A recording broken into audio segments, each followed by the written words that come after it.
Good morning! 6:45 ng umaga ngayon at nandito po tayo sa Bagasbas. Ayan. Medyo umaambon-ambon at may mga tao na. Nandito tayo. Ayan si Pure Health po, naliligo na. Ayan. Nagtatanggal po tayo ng sakit ng katawan. Medyo malayo ang dagat. Oy, may nagsushooting dito. Oh. Maambon-ambon. Ayan, masarap maligo pag ganyan ang panahon. Tingnan nyo yung ulap po. Maitim-itim. Oh. Tapos dito sa banda rito, ayan, blue naman. Oh, maliwanag pa rito. Pero sa kabilang banda, madilim. Oh, ayan, may mga naliligo. Ayan na si Pure Health po, nag-iisa. Nagsusolo. Oh. Ang ganda ng buhangin, no? Ayun pa ako. Daming mga bakas ng paa. So ngayon, pupunta muna tayo dito kasi yung gamit namin, papasok ko dun sa sasakyan. Dahil baka umulan, mababasa po, no? So may dala tayong damit kasi magbabanlaw kami. Dito naman ay may banlawan. Ano? Parang tumigil na. Hindi na yata kailangan. Naliligo na po tayo. Kaya lalapit tayo ng konti sa dagat. Hindi ko na ibabalik yung mga damit namin dahil tumigil na po yung ambon na napakahina lang naman. Kaya na, andito na tayo sa pinakamababaw na parte. At mababaw lang naman talaga Bagasbas. Ano? Oh, ayan na! Si Pure Health, oh! Oh! Ay, yung alo na, ang ganda. Oh, ba't di ka lumulubog? Ayan na, oh. Uy. Ayan na, basa na ako. Oops. Oh, maambon na. Oops, ayan na, ayan na, ayan na. Oh. Si Pure Health, po. Ala, sige. Solohista, oh. Ayan ay malaking alon sa likod niya. May mga naliligo rin naman. Ayan, oh.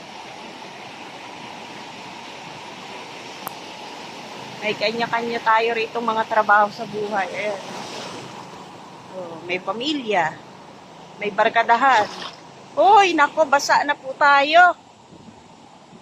Ayan, oh. Ay, oh. Malinaw, malinaw ang dagat.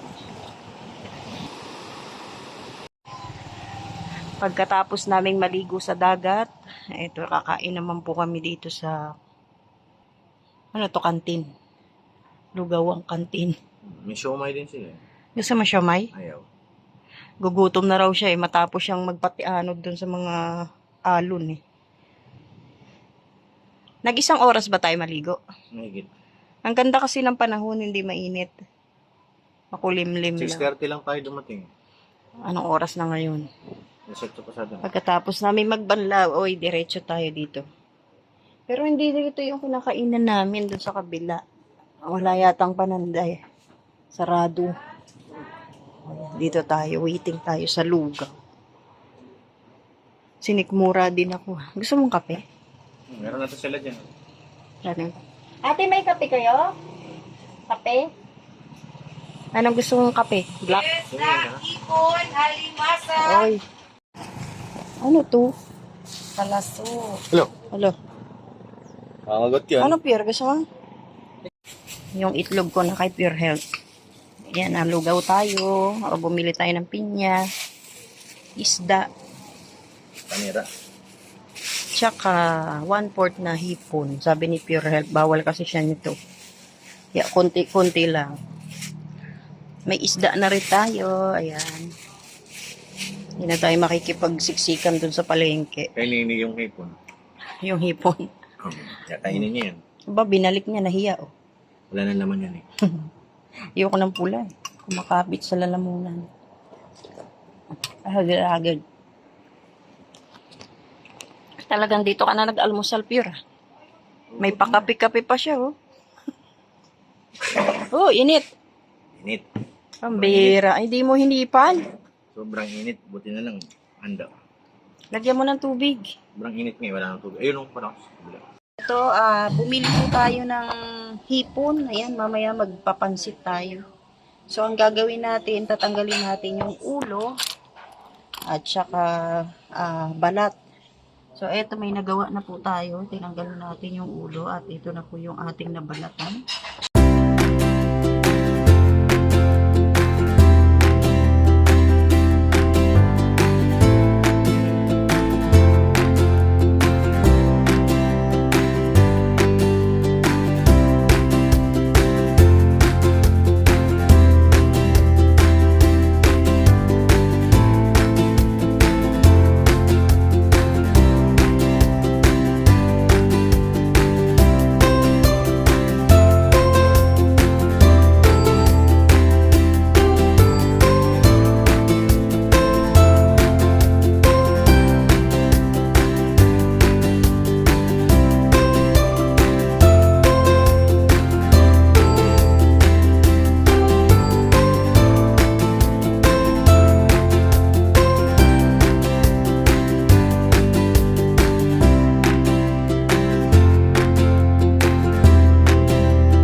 Tapos na nating balatan.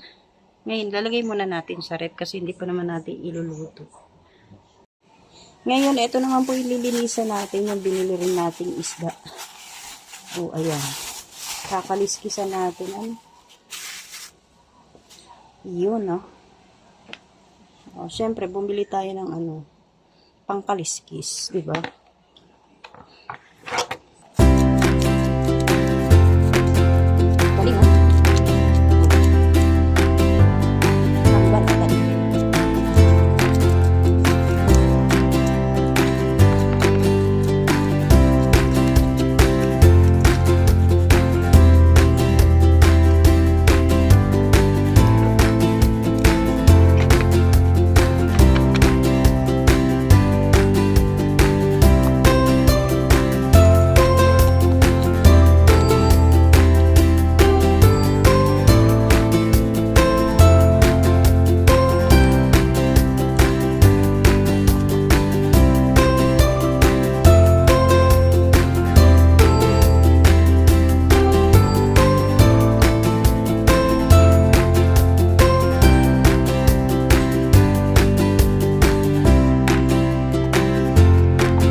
malinis na yung ating isda at ilalagay din natin to sa rep na lalagyan natin ng asin bago natin ilagay para po hindi siya bumaho. Ano?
Kainan na.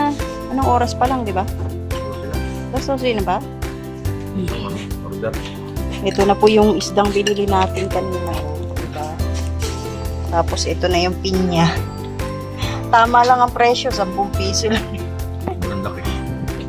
Hindi rin naman natin mauubos yung malaki. Ate, upo ka na rito. Kain na. Tikman mo nga yung lasa ng isda. Sariwa pa eh. Sarap to. At ako talaga naglinis niyan, di ba? Sarap. Tanlad pa lang. May tanglad pa. Ano yun? Wala na, kain ka na. Saan nalipit mo? Tulog na tulog eh. Tutok na eh. Kakain na ako. Ito akin. Kaya with soft drinks. O, kain na.